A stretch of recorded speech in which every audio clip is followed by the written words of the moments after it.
जावेद, मैं आपसे पूछा था ग्रैब 2 के बारे में, और अब दिल्ली सरकार और क्या कार्रवाई करने वाली है आने वाले दिनों में, क्योंकि अगले 24 से 48 घंटे में हवा जो है वो और खतरनाक होने वाला है।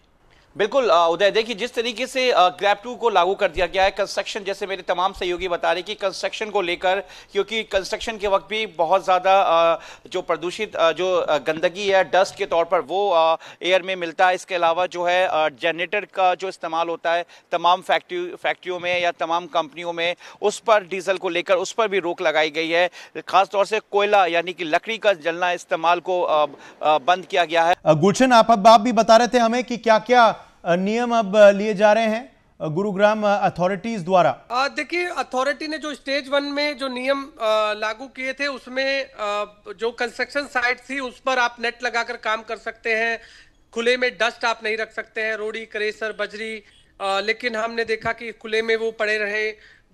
सड़क पानी का छिड़काव आपको करना जरूरी होगा, सड़कों पर पानी का छिड़काव जरूरी है क्योंकि जहां पर भी धूल मिट्टी होती है। इसके अलावा पेड़ पौधों पर भी आपको पानी का छिड़काव करना होगा, लेकिन अक्सर वो जमीनी स्तर पर नहीं दिख रहा है। हम भी देख रहे हैं कि मॉर्निंग में भी जब हम सुबह पेड़ पौधे देखते हैं तो पूरी तरह से पत्तों पर मिट्टी जो है वो छाई हुई नजर आती है, जो कि वो सांस, अगर आप ऑक्सीजन लेते हैं तो वो ऑक्सीजन के लिए वो बेहद खराब है। हम मॉर्निंग की जब सैर करते हैं तो हम ये सोचते हैं कि शुद्ध हवा लेंगे क्योंकि पेड़ पौधों के बीच हम रह रहे हैं, लेकिन उन पेड़ पौधों पर जो पत्ते पर जो मिट्टी छाई हुई है उससे कहीं ना कहीं जो हवा है वो खराब होती है, और जिससे कि लोगों को जब सांस लेते हैं तो उस सांस से फेफड़ों में दिक्कत आती है, उसके बाद उन्हें अस्थमा की बीमारी होती है, उसके बाद उन्हें खांसी होती है, उसके बाद जुकाम होता है, फिर वो अस्पतालों में जाते हैं। तो इसलिए आने वाले दिनों में ये एयर क्वालिटी इंडेक्स में बढ़ोतरी होगी, और बढ़ोतरी की वजह से लोगों में काफी अली क्या वहां प्रिकॉशंस दिए जा रहे हैं नोएडा के रेजिडेंट्स को? क्या उनको सेहत के लिए एडवाइस दिया जा रहा है डॉक्टर द्वारा? और अली, नोएडा में क्या क्या अधिकारी कर रहे हैं हवा के बेहतरी के लिए?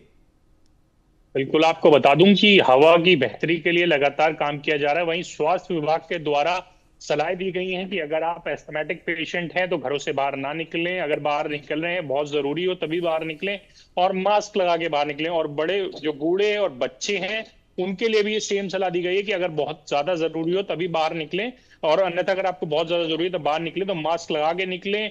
मॉर्निंग वॉक्स और जिम जो टाइम है उन्हें, ओपन जिम्स हैं वहां पे जिम में ना जाएं क्योंकि हवा खराब है। अगर आप उसके एक्सरसाइजेस करते हैं तो और खराब हवा को अपने अंदर सोखते हैं, उसके लिए भी बनाई है। रेगुलरली लोगों को प्रिकॉशन लेने के लिए कहा गया कि आप मास्क लगा के निकलें। अगर आमतौर पे जो लोग नॉर्मली निकलते हैं, जैसे कोविड के बाद से मास्क का प्रचलन बढ़ा था, तो अब और लोगों को सलाह दी जा रही है कि अगर आप बाहर निकलें तो मास्क लगा के निकलें। वहीं अथॉरिटीज के द्वारा जो किया जा रहा है वो मैकेनिकल स्वीपिंग का काम है, वाटर स्प्रिंकलिंग की जा रही है। लगातार रोज नोएडा अथॉरिटी की टीमें वाटर स्प्रिंकलिंग कर रही है सड़कों पे, और मैकेनिकल स्वीपिंग करी जा रही है, जो मशीन के द्वारा मैकेनिकल स्वीपिंग करी जा रही है। साथ ही साथ जो पेड़ पौधे लगाए हुए पेड़ हैं उनकी भी धुलाई लगातार टैंकर के पानी के माध्यम से की जा रही है।